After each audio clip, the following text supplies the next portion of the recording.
The instructions to repair your body are built into the DNA of your cells. These are for metabolic problems. These are for autoimmune problems. These are even for genetic problems. Dr. Terry Wahl is a world-renowned physician, the author of the Wahl's Protocol. She will teach you how to reverse disease with food. I have secondary progressive MS. I experienced profound disability despite seeing the best doctors. As my illness had progressed, taking the few steps was getting more difficult. Sitting up was more difficult. The next year I needed the wheelchair. When I hit the wheelchair, I take mitochondria, doesn't help. I'm going to keep working out, even though it has to be less and less and less. If you don't keep exercising, the road to complete disability and being bedridden is very short. 1 year later, after redesigning my diet, my brain fog is gone, my fatigue is gone, and I'm able to bike 18.5 miles. At that moment,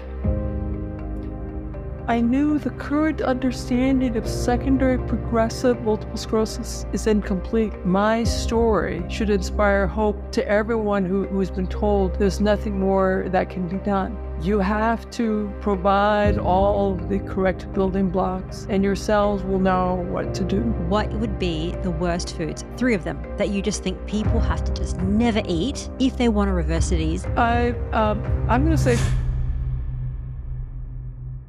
Dr. Walls, in 2007, you couldn't walk, and 1 year later, you did an 18.5-mile bike ride. So what is the best advice that you would give someone that has an incurable chronic disease? I would look at my story and my experience. I have secondary progressive MS. I experienced profound disability despite seeing the best doctors, taking the newest drugs. And 1 year later, after redesigning my diet and lifestyle, my brain fog is gone, my fatigue is gone, and I'm able to bike 18.5 miles. My story should inspire hope to everyone who's been told there's nothing more that can be done. There's always things that we can do ourselves to create a more healthful environment for ourselves, because the instructions to repair your body are built into the DNA of your cells. You have to provide all the correct building blocks, the correct environment, and your cells will know what to do. So have hope. Have hope. We have seen this in others who have severe disability, severe health challenges. Absolutely.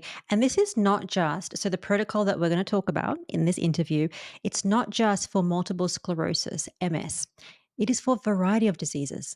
What is super interesting is, every week we hear from people contacting us, thanking us for what I've done. And they tell us what the diagnosis is. I've never heard of it, so I have to do a quick search, like, okay, what is this diagnosis? And it may be some obscure autoimmune disease, some metabolic disorder. It is sometimes a genetic problem. And what the unifying message is that my doctors finally said there's nothing more I can do. They happen to have the good fortune to have stumbled upon my work. They get my book, and they begin. And, they begin having less fatigue, less brain fog, less pain, better mood, better function. They can begin sitting up. They can start using their hands again. And no, they may not be fully recovered. They may not be fully normal, but the quality of their lives are so much better. And this is for people, adults. This is for kids. These are for metabolic problems. These are for autoimmune problems. These are even for genetic problems. They let your cells function more properly. And when that happens, the quality of lives improve. I want to talk about your story because it is incredible, as we said off air. Before we do that, my first question is, what was life like before you were diagnosed with MS? Well, let's go back to before medical school. I'm an athlete. I am doing martial arts, full contact, free sparring, in Taekwondo. The competitions I was in, you get 2 points for kicking people in the head, 1 point for kicking or punching to the torso. And so I gave a lot of concussions. I got a few concussions. It was thrilling, just so exciting being in the ring and combat. It's, thrilling. Then I get into medical school and realized, like, oh man, I should not be letting people kick me in the head. That's not so good. So I quit doing my free sparring competitions. I still teach Taekwondo. I do medical school. I run marathons. I ski marathons. I have my kids. We're still skiing together. I'm a scout leader. Yeah, and then, I can't ski quite as far as vigorously. I can't bike quite as far. And then I'm diagnosed with MS. So I'm sort of relieved, like, okay, now I have an explanation as to why I'm not as physically as strong as I had been. At first, I thought I was just not working out hard enough. So, what was the first sign that something wasn't quite right? What was happening with you? It was during medical school. I had these twinges of discomfort at my temple. They were more likely to happen if I'd been up all night, yelled at. We get yelled at a lot as medical students. And over 20 years, the frequencies of my discomfort in my face became more and more electrical, more painful, more severe, more difficult to turn off. So I had this 20 years of sensory problem that was getting worse. Then I had an episode of dim vision while I was out rollerblading on a hot August day. I saw my colleagues, got worked up, and there was no clear explanation other than don't work out so hard on hot days, because we could tell that when that happened, I couldn't see very well. And so I quit racing. I backed off. I trained at a more moderate level. My face pains continued to worsen. I had my second child, my daughter, and my face pains were more severe after her. And finally, I got sent to pain clinic and started getting injections when my face pains turned on. And that was helpful.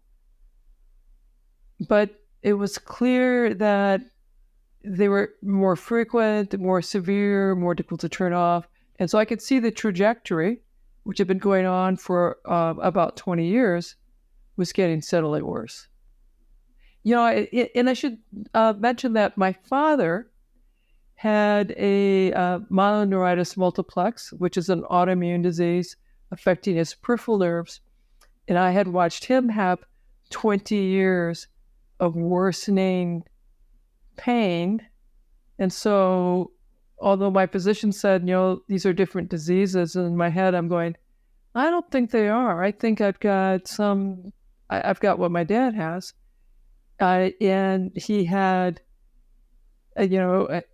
a very troubling timeline to his illness. And I'm like, okay, that's my face pain will eventually be like my dad's pain and turn permanently on. And when the trigeminal neuralgia is on,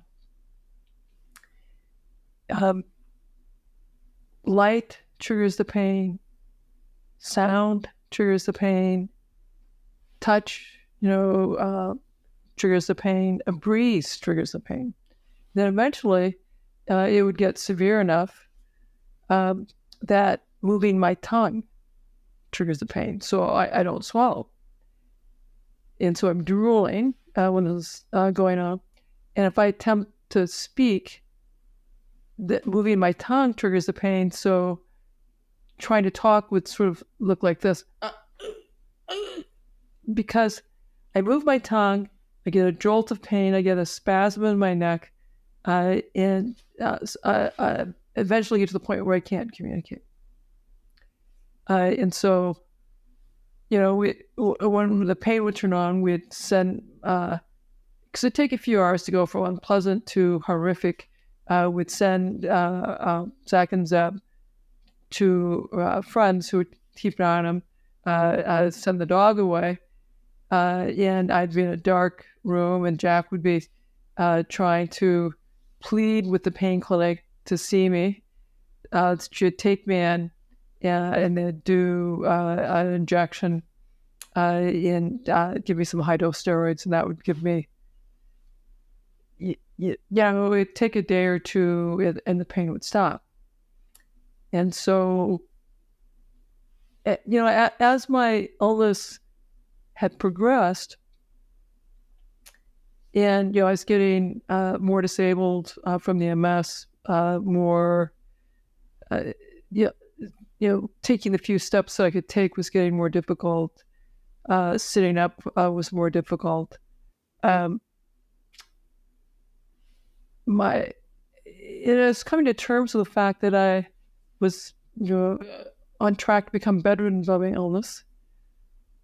And now there's been that brain fog, on track to become demented by my illness.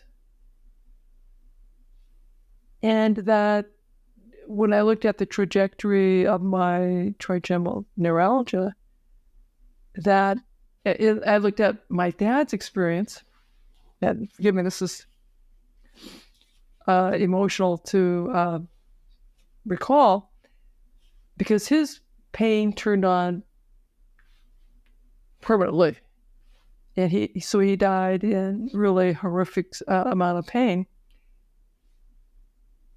It was clear to me that eventually we would not be able to turn my pain off, and that it would be permanently on. I'd be unable to communicate, and that would be how everything would end. And so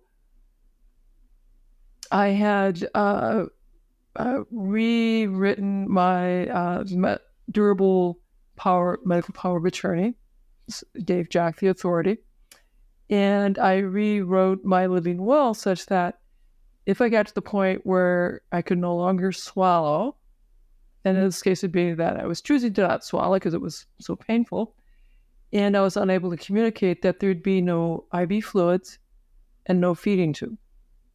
So that I know that would mean that eventually I would starve to death, and I would eventually die of dehydration, and so the pain would eventually stop. And that gave me a lot of comfort. But that's where my life was at in 2007. I could walk a little bit. I was still mentally clear enough that I was working, staffing the resident clinic. But I had a very grim future waiting for me. So this is the time that you have 2 kids. You have a full-time job. How did you handle that, as well as handling everything that was happening in your life at that time? So when I've diagnosed with MS, my son is 8, my daughter's 5. And life's very, very difficult. But as I was diagnosed and declining, I kept having to reimagine what it was like to be a parent, a spouse. And what I thought about with my kids is, the most important thing to me is that they can grow up and be emotionally successful, financially independent, know how to be successful in their lives. And my toolbox for teaching them those skills was getting smaller and smaller, because I originally had thought I was going to teach them martial arts. We're going to go wilderness trekking, backcountry skiing, camping. And, very quickly I couldn't do that, or I couldn't do it in the same way. And then I couldn't do it at all. But what I could do is show them that life's difficult, but you do the best you can. And they were going to watch me every day how I was responding to this, and I'm not going to complain. I'll do my work. I'll do my little workouts, which kept getting, of course, smaller and smaller. But I did my workout every day, and they had to do more and more of the household tasks. Both of my kids, at about age 10, stamped their little feet, and they're really mad that they had to do the laundry. That none of their friends know anything about laundry, about dryer sheets, or sorting clothes for laundry. And it's just so not fair. And I'm like, oh yeah, that's not, I get it's really not fair. But these are your chores, and my chores is going to work, and that's just how it is. And then they stamp their feet and say, I think you're glad you have MS, so you can lecture us about chores. And now, of course, and now, they're horrified that I tell that story. And it's like, well, no, that's age appropriate. That's what 10-year-olds do. But it's interesting now, as adults, my kids talk about how they learned that life's not fair, but you just keep doing the best you can. And they reflect on how valuable it was to see that, life wasn't fair. It was difficult, but we had chores and we just kept doing the best that we can. So it was my two kids that kept me going, because if I gave in to my despair, I would be teaching them that it's okay to give up. It's okay to have despair and say, I'm not going to try. I'm not going to keep doing things. But, I didn't give in to despair. I just kept living life as well as I could and kept doing what I could, which at that time, the one thing that I was doing really well and correctly was, I'm going to keep working out, even though it has to be less and less and less.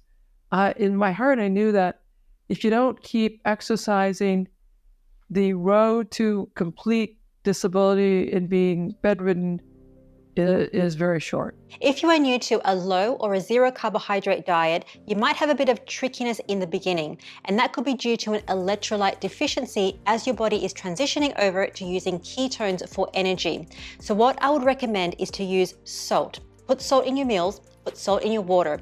If this doesn't work, I would recommend using an electrolyte supplement like Element, because Element contains the right amount of sodium, potassium, and magnesium. And the great thing about Element is that there's no nasties, there's no sugars, there's no preservatives, and that's going to make sure that you get the best results for you to feel the best. And the one that I use is the raw unflavored option.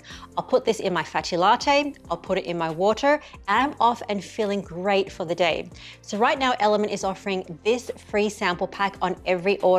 So you're going to get 8 single servings of Element to try for free. So if you want this, all you have to do is go to drinkelement.com/5-minute body. That's drinklmnt.com/5-minute body to get this sample pack. And thanks to Element for sponsoring this video. I wanted to also ask, at that time in 2007, that was your worst moment. Your face pain was the worst. Your life was the worst. What change did you make after then? Because I know that you were starting to look at different modalities. So when I'm diagnosed in 2000, I'd been a vegetarian, low-fat vegetarian for many years already.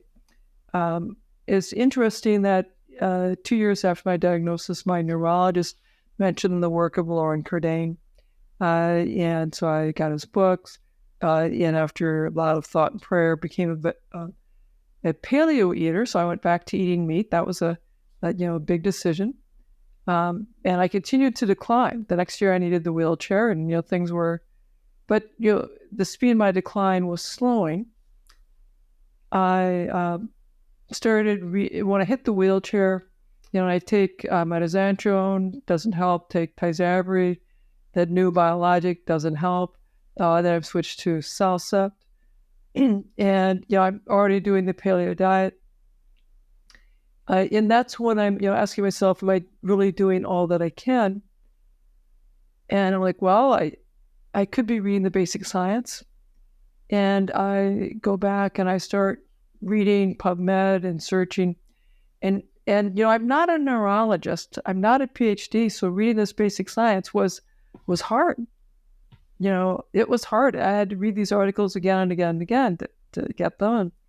And I decided mitochondria drive disability, and poorly functioning mitochondria made the disability worse. So I focused on what can I do for my mitochondria, and I devised a supplement cocktail that I'm sort of tinkering with. And I figure out that if I'm taking my supplements, my fatigue is a little less than if I'm not taking the supplements. So I, gradually add a few more mitochondrial supplements.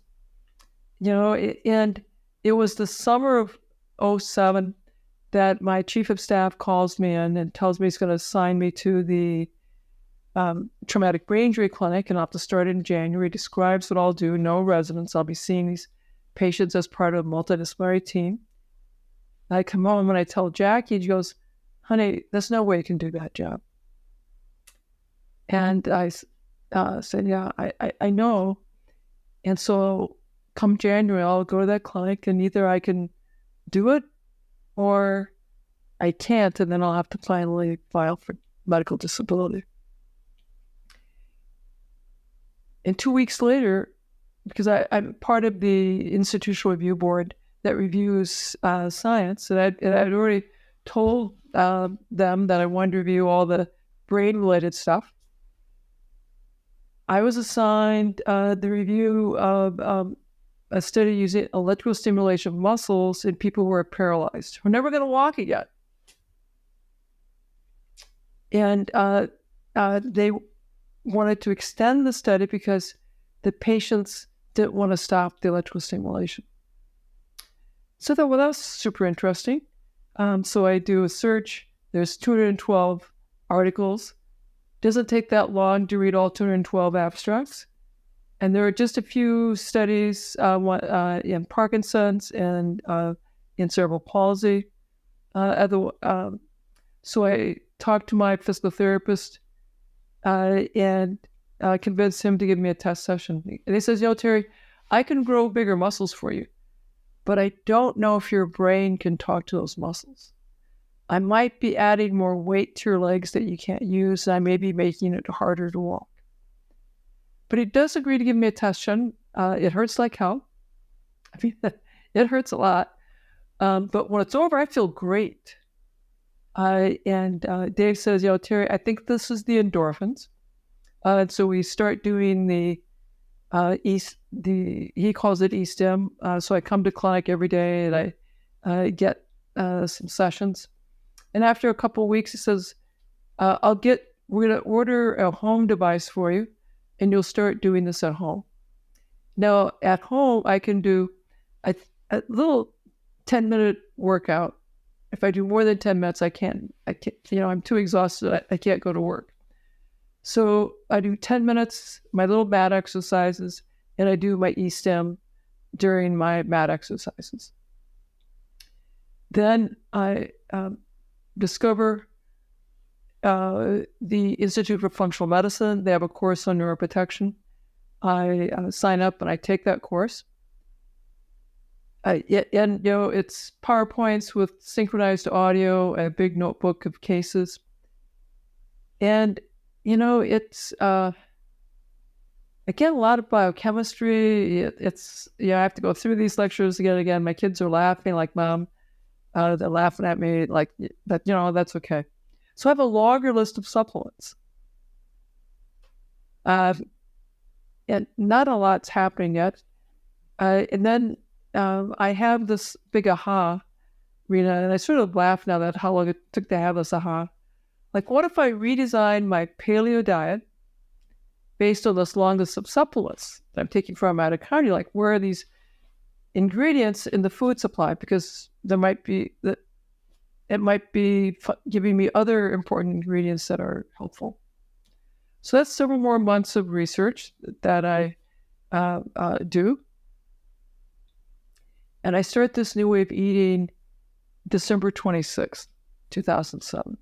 And that's when, I couldn't sit up I'm in that zero gravity chair with my knees higher than my nose. I'm having brain fog. I'm having more trouble with my trigeminal neuralgia.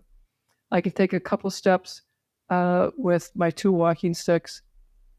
And I know in January I'm going to start this new job that I know I can't do, and I'll probably now have to apply for medical disability. And, January comes. So the first 2 weeks, I am, in my wheelchair, and I'm just watching what my partners are doing. And the 3rd week of January, it's my turn to start seeing the patients. And on Monday, I come home, and Jackie says, "So, honey, how was it?" And I'm like, "Well, it wasn't too bad." And honey, I'd like to try sitting in a regular chair for supper, because I've been sitting in a zero gravity chair for supper for years. So we take the zero gravity chair over to the table. We bring a regular chair table, and I sit at the table with my family.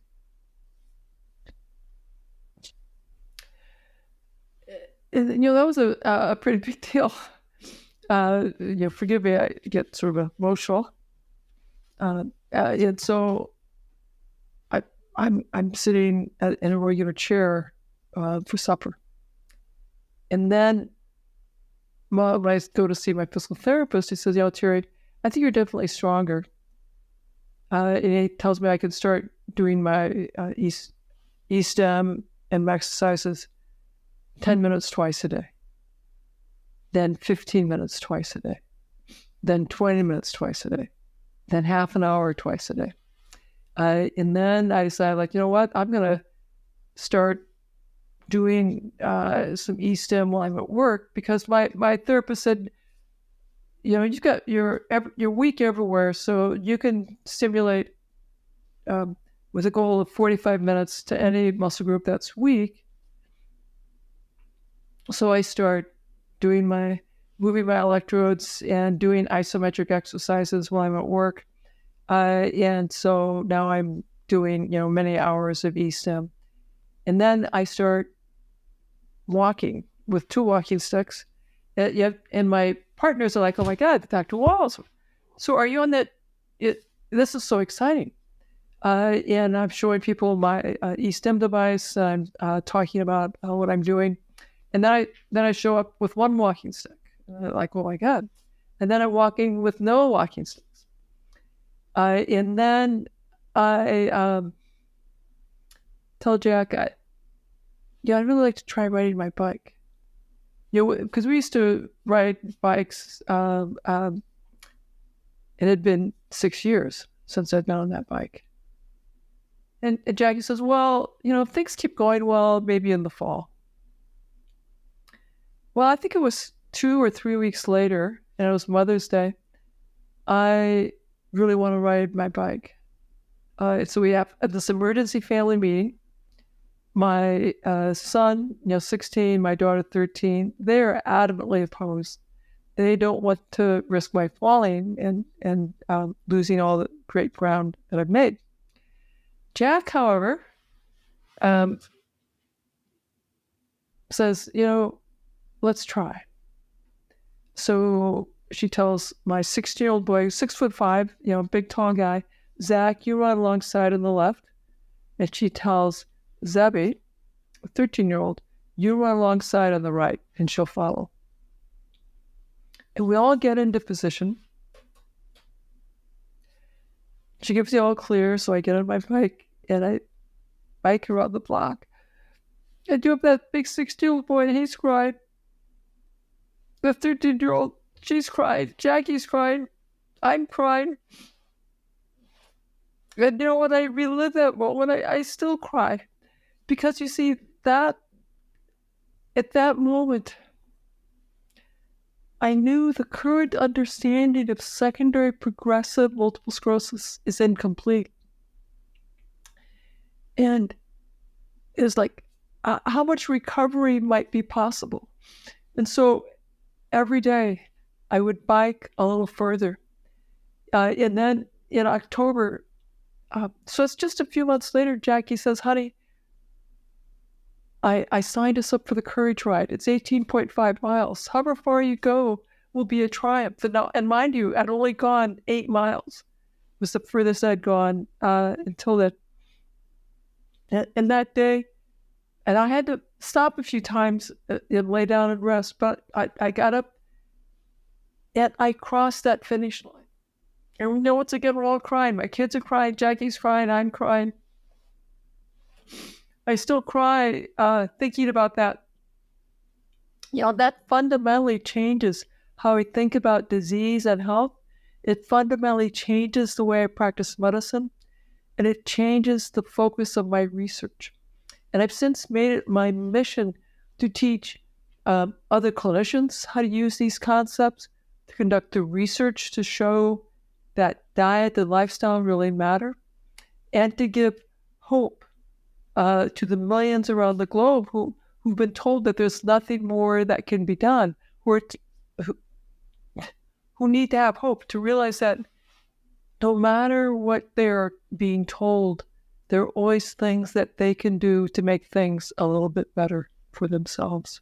When I listen to your story, it touches home for me because my dad has dementia. So he's dying.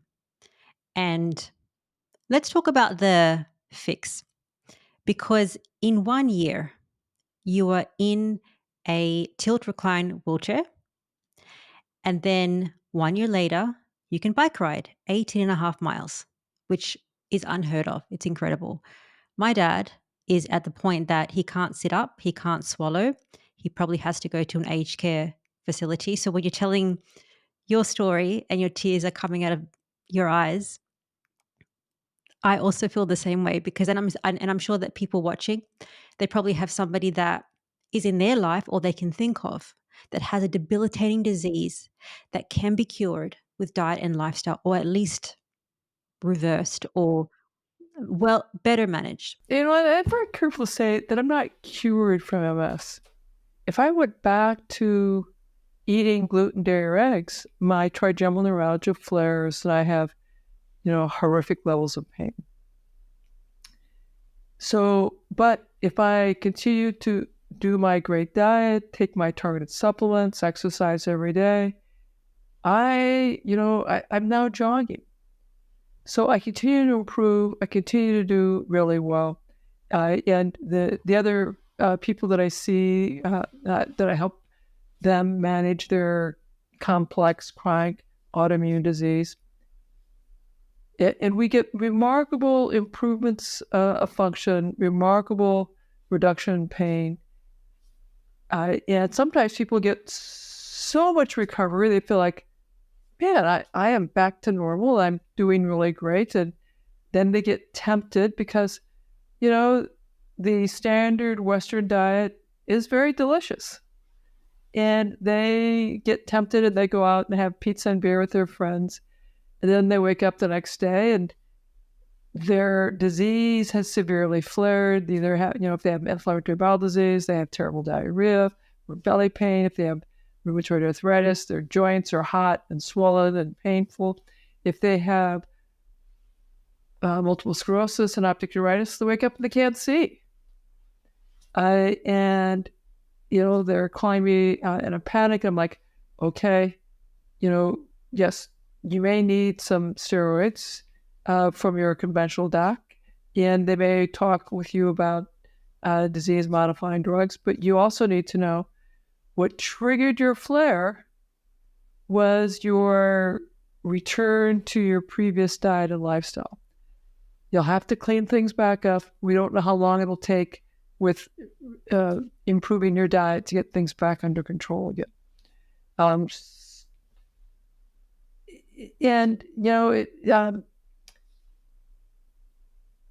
Most people, or I'd say many people, will occasionally cheat, discover they have terrible flares, and then realize, you know what, I really am not going to cheat anymore because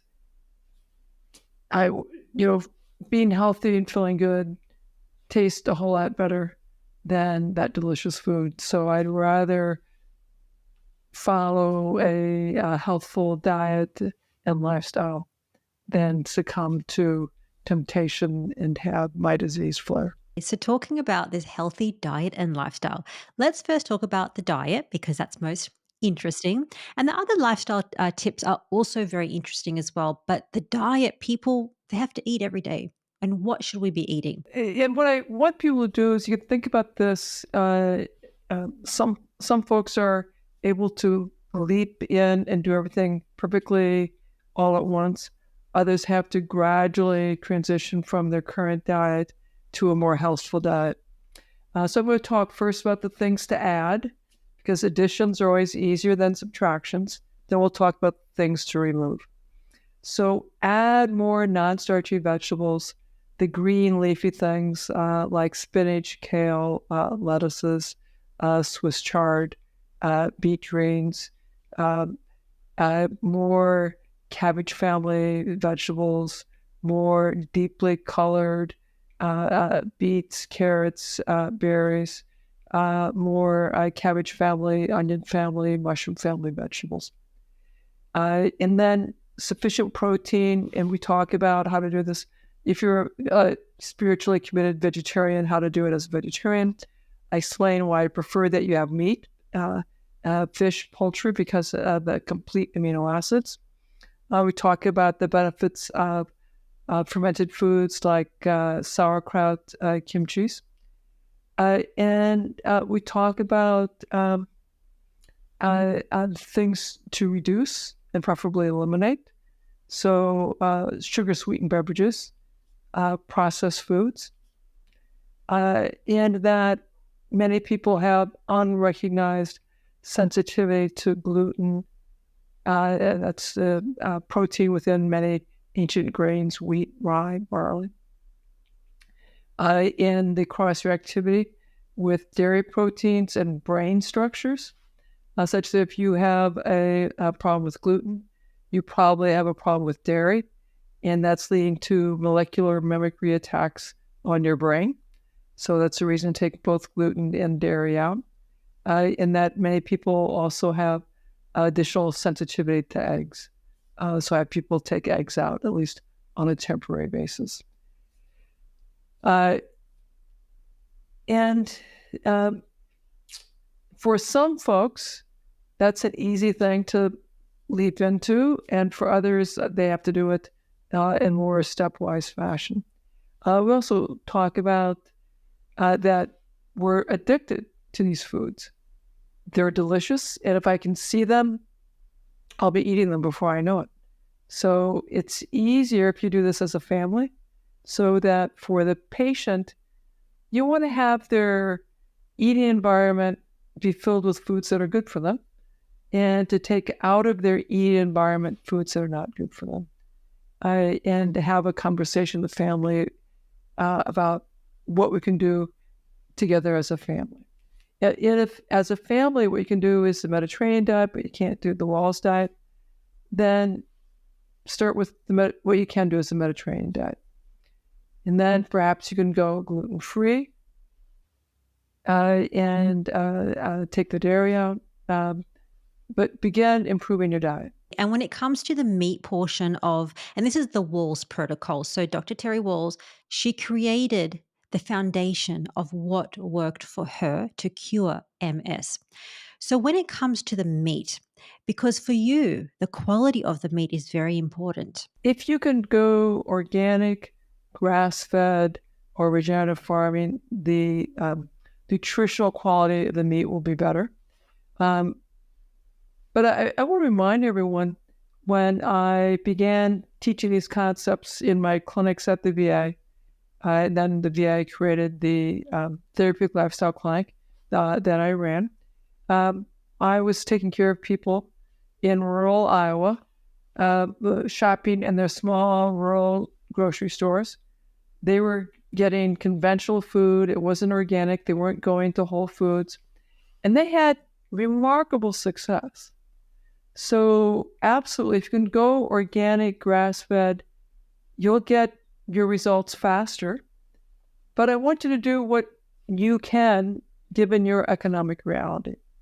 So if you have to buy conventional meat, you have to buy conventional vegetables because that's what you can afford, then that's fine. Eat that because you'll still have a remarkable improvement in your health.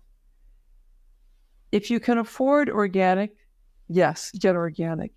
If you can afford organic grass-fed meat, yes, do that. If you can get wild game, wild fish, by all means, do that.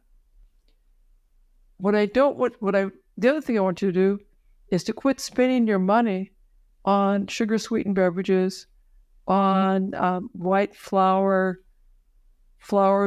cereals, pastas, breads, because when you make white flour, even if it's gluten-free white flour, we've stripped out a lot of nutrition, a lot of vitamins and minerals from those flours. Even if they're enriched with synthetic vitamins, much better to have these radical things known as vegetables, meat, or again, if you're vegetarian, for spiritual reasons, than beans and rice cooked in a pressure cooker.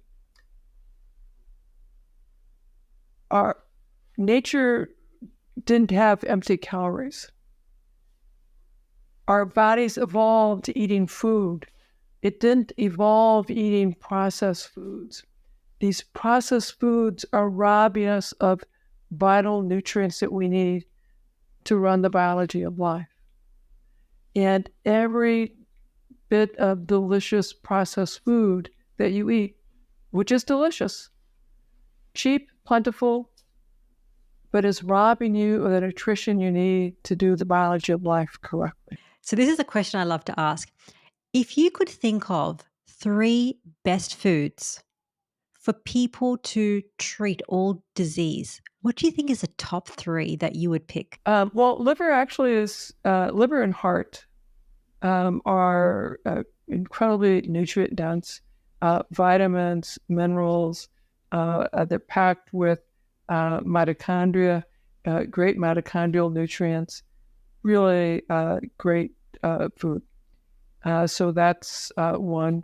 And then I really like sauerkraut, kimchi, because there's so many helpful probiotic bacteria that is really so good for us. And then the third would be green leafy vegetables, as in kale, Swiss chard, spinach, lettuces, parsley, cilantro. These green leafy vegetables are really potent nutritional powerhouses. And then I'm going to throw in a fourth category. Those are all of the spices and teas that various cultures around the world have used. These are superfoods that have been speaking to our genes, have been helping facilitate more effective biochemical functioning of all of our cells. So conversely, what would be the worst foods? 3 of them that you just think people have to just never eat if they want to reverse disease, but you can't say sugar because that's an obvious one. People know that. What's the other 3? Okay, so I'm going to say sugar anyway because that is such a sugar-sweetened beverages, and there are all sorts of sugars that hit that category: sugar, corn syrup, date sugars, coconut sugars. All of these are sugar-sweetened beverages that are not good for us.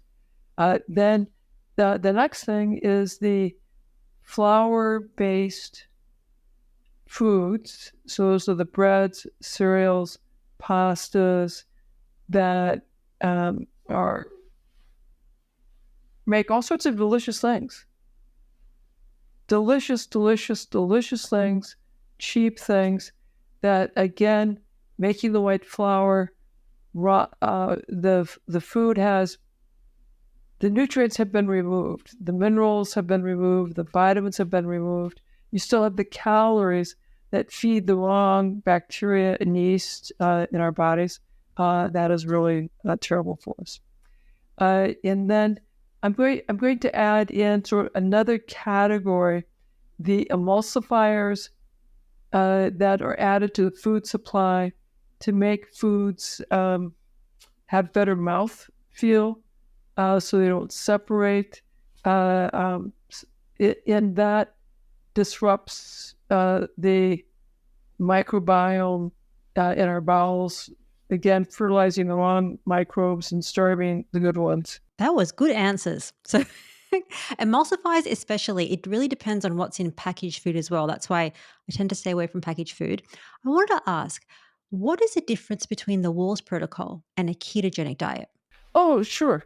So in the Walls protocol, what I've done is I've created multiple levels. So level 1, 2, 3, then I have the elimination diet. And I also talk about the Mediterranean diet sort of as a pre-Walls. It's okay to start there. And then I want people to take gluten and dairy out. So now it looks like level 1 of the Walls diet. We're ramping up the vegetables, taking out the bad stuff. And then level 2 is the paleo diet. And then level 3 is lower in carbs. So the paleo diet has about 80 grams of carbs. The paleo diet, if you're using medium chain triglycerides, so more coconut oil, medium chain triglyceride oil, that would be 50 grams of carbs. If you are not using medium chain triglycerides, now you're down to about 30 grams of carbs, and that is the ketogenic diet. A lot of the traditional ketogenic diets stress dairy, and I've already explained why I don't want my people taking dairy because of the cross-reactivity between dairy and brain structures. So I'd rather they use olive oil. So all of the great reasons to have olive oil in your diet, but still reduce it to 30 grams of carbs. And I do want to say that the ketogenic diet, it generates more ketones, which are how the body uses fat. And that's particularly good for brain health. It's particularly good for people with cognitive decline. It looks like it's also very good for people with severe anxiety, severe depression, and it looks like it's very good for schizophrenia as well. And we are studying comparing a paleo diet, a keto diet, to usual diet for people with MS. And so if we have listeners who are wanting to be part of our clinical trials, if you go to terrywalls.com/MS study, complete the little survey, you can say, the first thing you can do is say you want to be part of our database, because we do studies that are sometimes survey only, so you wouldn't have to come to Iowa. So I'd want everyone with MS, progressive or relapsing remitting, to complete the survey, be in our database for future studies. And then if you have relapsing remitting MS, but you have to live in the United States, Mexico, or Canada, and be wanting to come to Iowa, and would follow you for 2 years, it would be very exciting. We'd love to have you. We certainly want you in our database. You can be part of our future studies as well. And I'm going to leave the link for the study in the show notes of this video. So if you want to enroll and you can see all the eligibility criteria, you can do that in the show notes of this. So this would be incredible for more people to come on board so that we can show that diet and lifestyle is huge to prevent disease. It is huge because if we're going to change the standard of care so that people, when you're diagnosed with MS or really any autoimmune disease, they'd be able to say, yes, we have these great drugs, but just as important as the drugs is diet and lifestyle. And here are the diets that have good scientific evidence. And the two diets with the best evidence right now are paleo and Mediterranean.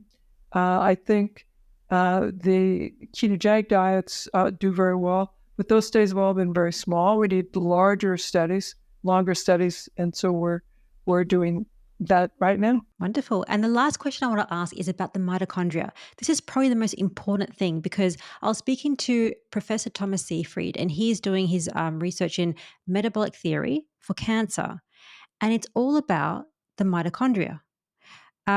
What role does the mitochondria play in autoimmune disease or disease in general? The mitochondria are the ancient bacteria from billions of years ago.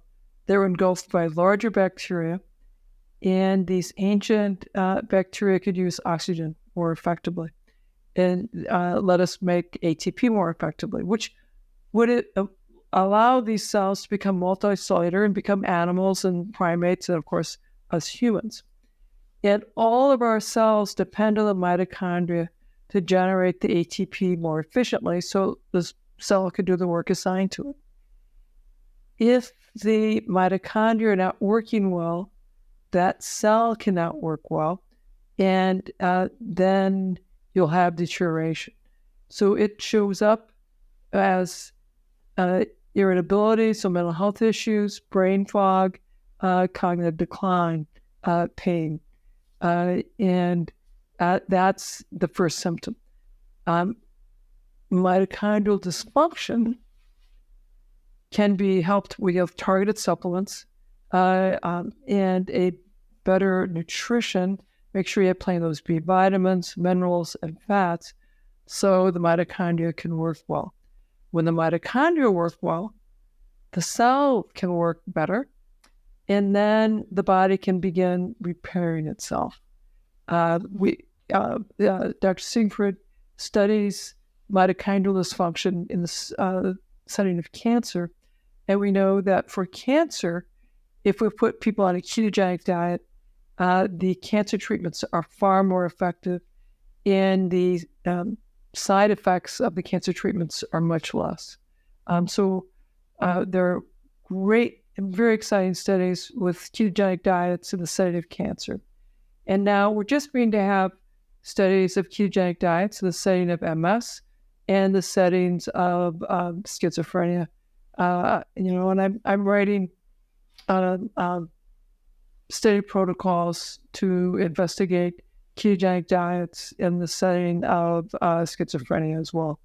I think there's tremendous potential for ketogenic diets to be very, very helpful. And what damages the mitochondria over time? Why do people develop that disease and dysfunction? Many of the compounds in the environment are poisons to our mitochondria. Pesticides, herbicides, insecticides, all of these damage your mitochondria. Lead, cadmium, arsenic, mercury, they poison the mitochondria. If your diet is low in B vitamins, coenzyme Q, the mitochondria are starving. They can't run their reactions efficiently. And unfortunately, our diets have become so depleted, and so many of us are exposed to many of these toxicants. And then, in addition, some of the viruses, including the coronavirus, can hijack and disrupt mitochondrial function as well. Forever? Well, potentially. So, part of the problem is when we get these viruses, we think that we eliminate the virus. We don't ever completely eliminate the virus. The viruses lay dormant in our body, and what's controlling them is our immune cells. And for our immune cells to work really well, we need good nutrition, sleep. We need to have our stress modulated, moderate amount of exercise. And, humans are very social. We need to be connected. If we're alone and lonely, that is very inflammation producing. And during the pandemic, we were isolated, we were lonely, we didn't sleep well, we had high levels of fear. Many of us had severe economic distress.